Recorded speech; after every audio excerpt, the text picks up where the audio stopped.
What really is sin? What is this thing called sin? What is sin? How does it look? What's the sinful nature? What's the devil? What's the voice? What's that talking snake? How does it work? How does it manifest itself? How does it make us act? What's it really look like? People talk about sin a lot as sort of a faraway thing, something that we can divorce ourselves from by whatever gyrations they claim. Man is sinful. Man is bad. He does bad things. And many times it's brought up theft and murder and hating and hurting, hitting, killing, slandering, gossiping.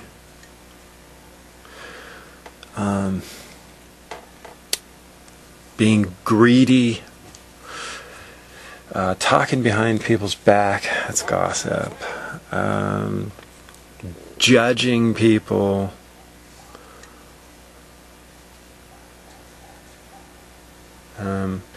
Luring people for your own good into places they don't need to be. Being unfaithful to people and to God. But where do all these things come from, and what's behind all of them? Because they're not just instances that come up and we participate in.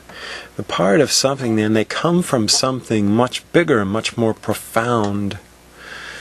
They're not just isolated things that we do. They're things that we do because we are driven to do them, because we want to do them to satisfy something, to satisfy a craving.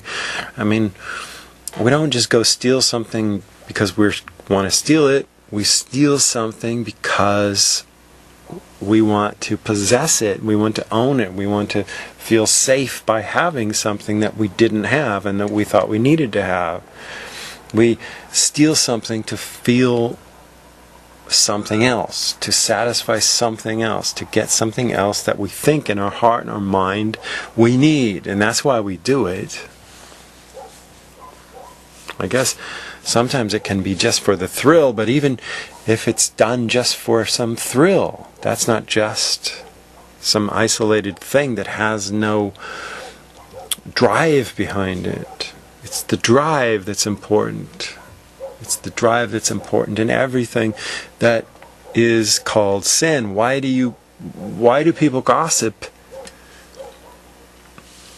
Why do people malign other people behind their backs?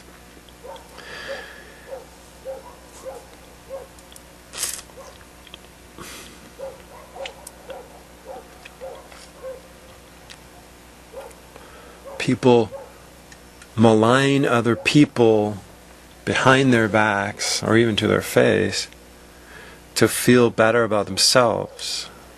There is a purpose, there's a reason, there's a drive behind it. It's not just something that they do. It's not something that they do just because they're sinners. It's not something that they do just because they're bad, or they felt like doing that thing. They felt like doing that thing because they were driven to do it. There was an impulse to do it, and that impulse came from something. It came from a need. It came from the craving. The craving is the very important part, because cravings are what we can understand about ourselves. They're things that we can look at ourselves and say, yes, I feel that.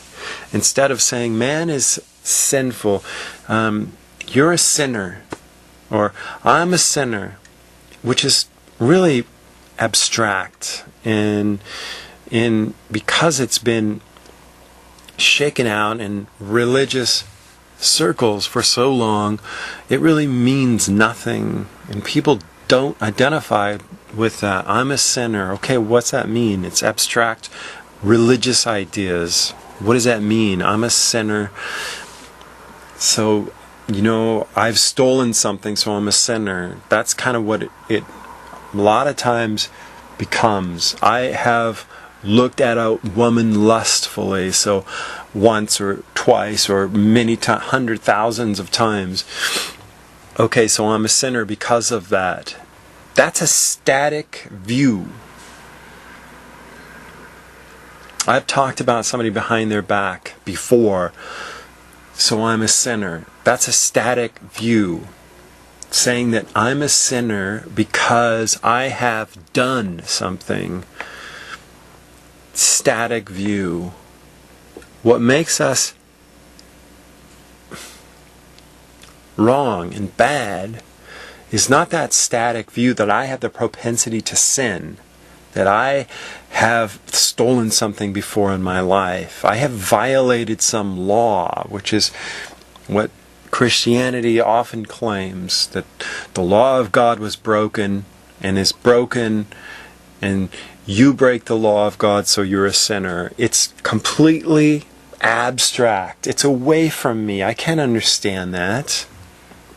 I can't relate to that because it doesn't really involve me. It's sort of a hands-off approach to everything. The way that it involves me, the way that I can comprehend it, the way that I can know about it, the way that I can understand what these words say, the way that I can identify with those writers of the New Testament letters, to understand what they were talking about when they said sinful nature. To understand the prophet when he said no one is good, no one is righteous, no one seeks after God. We're all degraded, is when I can feel it in myself, when I can understand things about my own self and my own tendencies, and when I can examine that drive, that animal instinct, that animal drive, the instinct to survive, the instinct to want to be right, the instinct to want to be better, the instinct to want to find security and safety and some feeling that I get when other people agree with me. The feeling, the welling up of that craving to indulge in whatever it is. Too much food or lust, some image in our mind that is working with that craving that's being welled up that we just need to satisfy. And it's all we can think about. To just do something about it and satisfy that so that it goes away. And the more we try to fight it, the more intense it becomes, and the more we want to do it.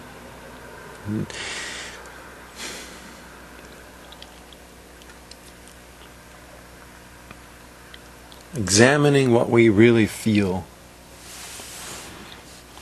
That's the only way to know what these words really mean when our brothers said them. Instead of it being some far off, hands off, religious idea, some abstract idea that I can't relate to, that I'm a sinner and these formulaic laws, I'm a sinner, I need to be saved by grace, I need to accept Jesus, so I accept Jesus and now my sins are forgiven. It's ridiculous because I can't relate to it. Never could. Never did. Didn't know why I couldn't. Thought I was wrong because I couldn't. Realized it was wrong. Understood that's not it. That's not what they were writing about.